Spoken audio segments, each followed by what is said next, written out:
So my question is, Hinduism has given to this world yoga for the fitness. What Islam or Quran gave to this world? इस्लाम ने क्या दिया बोलने लगूं तो रात दिन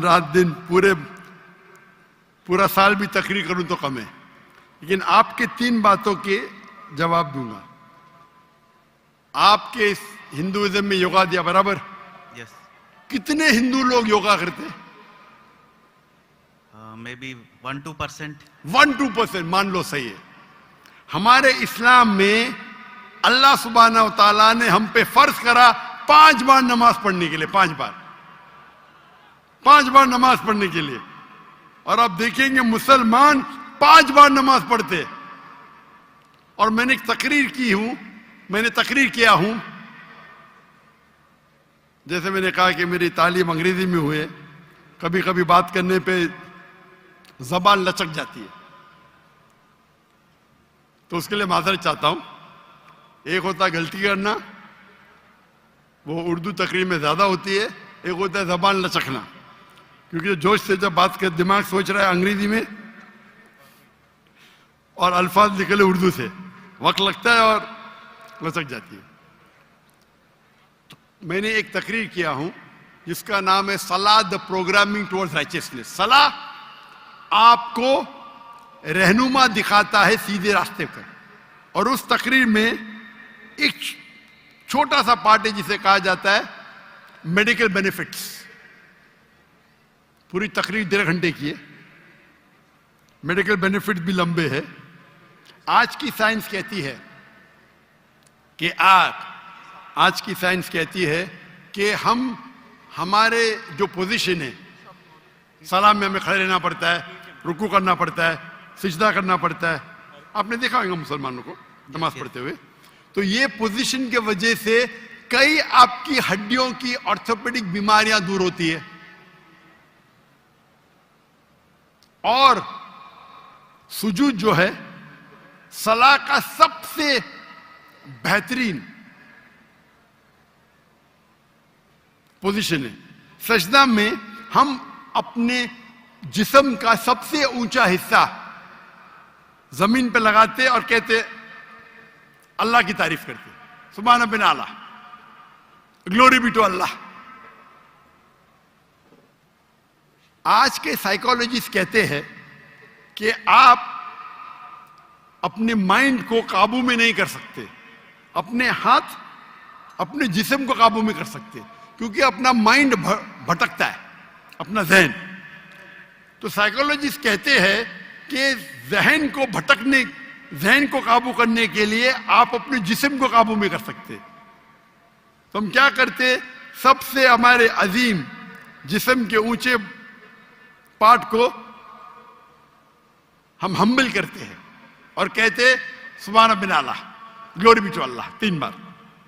जब हम ये करते हैं तो हम we are submitting our will to God. ये करते टाइम पे कई फायदे होते।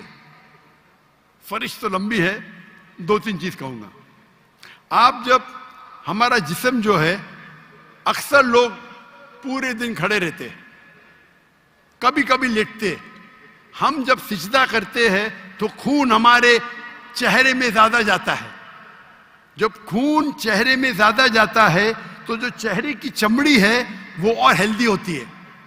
आपको कई चेहरे की चमड़ी की बीमारी दूर हो जाती है। आप समझ रहे? There is excess of blood flowing into the face. आप जब सिजदा करते हैं तो कई लोग को साइनस होते हैं। साइनस मतलब हमारे जो चेहरे के अंदर जो है साइनसेस है, मैक्सिलरी साइनस, स्मॉइडल साइनस। तो जब हम सिजदा करते हैं तो ये ड्रेन हो जाते हैं। तो ये ड्रेन हो जाते मतलब इसका जो फ्लूइड है वो निकल जाता है, आपको साइनस होने के चांसेस कम है। हम जब आमतौर पे सांस लेते हैं और सांस बाहर निकालते हैं, हमारे लंग्स की जो हवा है 2/3 2/3 हिस्सा हवा बाहर जाता है, हवा अंदर आता है। पूरी हवा बाहर नहीं जाती, अनलेस आप जानबूझ के करेंगे, जो हम करते हैं आमतौर पे। जब हम सिजदा करते हैं तो हमारे जो पेट के जो एब्डोमिनल पार्ट्स है वो लंग के नीचे के हिस्सों को दबाते हैं। जब दबाते हैं तो वो रेसिडुअल एयर, मेडिकल में कहते हैं रेसिडुअल एयर, वो 1/3 हिस्सा जो हवा का है हमारे फेफड़े में वो भी बाहर निकलता है। तो हम सिजदे में जब सांस लेते हैं हमको फ्रेश एयर और आती है। तो फ्रेश एयर आने के वजह से हमारे फेफड़े की सेहत अच्छी होती है। हम जब सिजदा करते हैं तो हमें लेस चांसेस है हर्निया होने का। और कई फरिश्ते, हम जब सिजदे से उठते हैं तो हमारे जो थाई मसल्स है उसके ऊपर जोर आता है। हमारे thigh muscles of calf muscles को कहते हैं एक दूसरा दिल। हमारा दिल जो है हार्ट पंप करता है ब्लड को। हम जब नीचे उठते हैं सिजदे से कयाम पे और कयाम से रुकू पे रुके से वापस जाते सिजदे में, तो आप देखेंगे प्रेशर आता है काफ मसल पे। काफ मसल को कहा जाता है पेरिफेरल हार्ट। ये हार्ट मतलब ये ब्लड को पंप करता है बाकी हिस्सों की तरफ, हेल्दी रहता है। आप योगा की बात करते, बहुत से मेडिकल बेनिफिट्स है, लेकिन हम मुसलमान ये मेडिकल बेनिफिट्स के लिए नमाज नहीं पढ़ते। हम नमाज पढ़ते अल्लाह के लिए, अल्लाह की इबादत करने के लिए।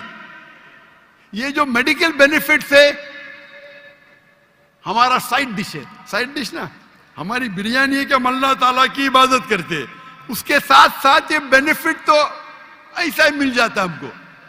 कोई भी मुसलमान वर्जिश करने के लिए सलाह नहीं करता, सलाह करता है क्योंकि अल्लाह की इबादत करने के लिए।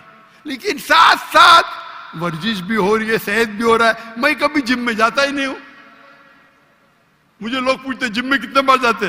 मैं नमाज पढ़ता हूं 5 टाइम, मैं पढ़ता हूं 7 टाइम। ताजुद